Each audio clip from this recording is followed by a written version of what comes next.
A few generations from now, no one will remember you. Not your name, not your achievements, not your fears. It sounds brutal, but it's true. So why are we so afraid of being forgotten? There's a strange ache inside many of us, a need to be remembered. We chase meaning. We push for legacy. We build, we perform, we post, we prove. Deep down, there's this quiet desperation. Let me matter. Let me leave something behind. But where does that come from? Biologically, we're wired to survive, and survival isn't just about living today. It's about ensuring something of us continues. That's why we crave significance. It is why a cave painter thousands of years ago pressed their hand against the stone wall and left a mark. That was their way of saying, I was here. Then came culture. We were told to build empires, write books, win medals, start companies, go viral. Anything to be remembered. Legacy became the ultimate prize.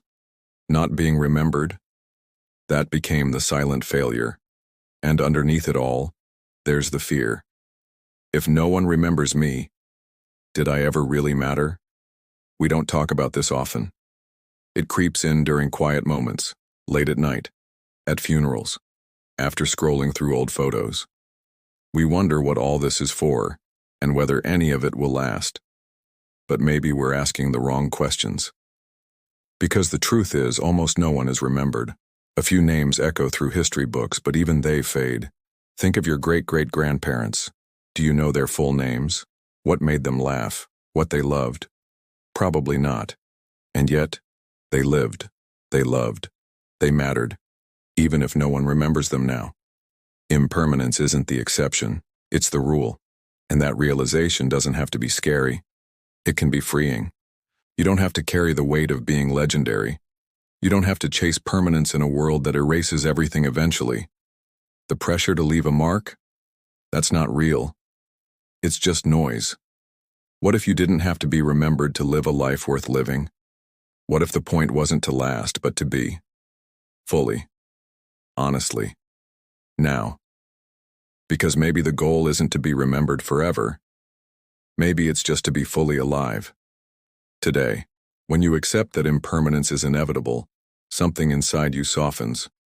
You start to see the beauty in not needing to be extraordinary. Think about it. Letting go of that pressure opens a door to peace, to authenticity. You don't need to write a best-selling novel, win a Nobel Prize, or start a billion-dollar company to justify your existence. You can just live. You can choose to wake up slowly, breathe deeply, laugh at something silly. You can choose to love someone fully without wondering if they'll remember your birthday 20 years from now. When you stop obsessing over being remembered, you make space for something else. Presence. Suddenly, it's not about building monuments. It's about moments. The quiet kind. The real kind. The ones you don't post. The ones that make you feel alive, even if no one else sees them. A warm meal shared. A hand held tight during a storm. A night spent watching stars, saying nothing, needing nothing more. These are not legacy moments. They won't be carved in stone. But they are the moments that shape you. And strangely enough, these are the ones that last the longest, in you, if not in history. The truth is, your worth has never depended on being remembered. You don't become valuable when someone puts your name on a plaque. You don't become real when your story is told after you're gone. You matter simply because you are here, because you feel, because you care, because you try. There is a kind of quiet courage in choosing to live fully even when no one is watching, to make art that no one sees, to dance in a room alone, to be kind when there's no applause, to love when there's no guarantee it will be returned or remembered. That's not failure, that's freedom. When you stop living for legacy, you start living for life, and that life, though invisible to history, becomes fully visible to you. So what does it look like to live for life, not for legacy? It looks like choosing presence, being where your feet are, not living in the shadow of some distant future, but stepping fully into this moment. We spend so much energy trying to impress a world that isn't even paying attention, trying to build a story that someone else might find meaningful. Someday. But that future audience? They don't exist yet, and they might never care. Meanwhile, you are here. Right now. And right now is the only thing that ever really belongs to you. Presence means sitting with your morning coffee, not scrolling, not planning, just sipping, tasting, breathing. It means listening, really listening when someone talks. It means walking without a destination sometimes, just to feel the sun or the wind or your own breath. When you stop chasing a legacy, you start noticing life. And that's where the good stuff is. Not in the highlight reels, not in the records, but in the unnoticed details. The way your child laughs when they're tired. The way the world smells after rain. The quiet satisfaction of finishing something no one asked you to do. You were never meant to be a statue, standing for eternity. You were meant to move, to laugh, to feel, to be. There's no scorecard for this kind of living.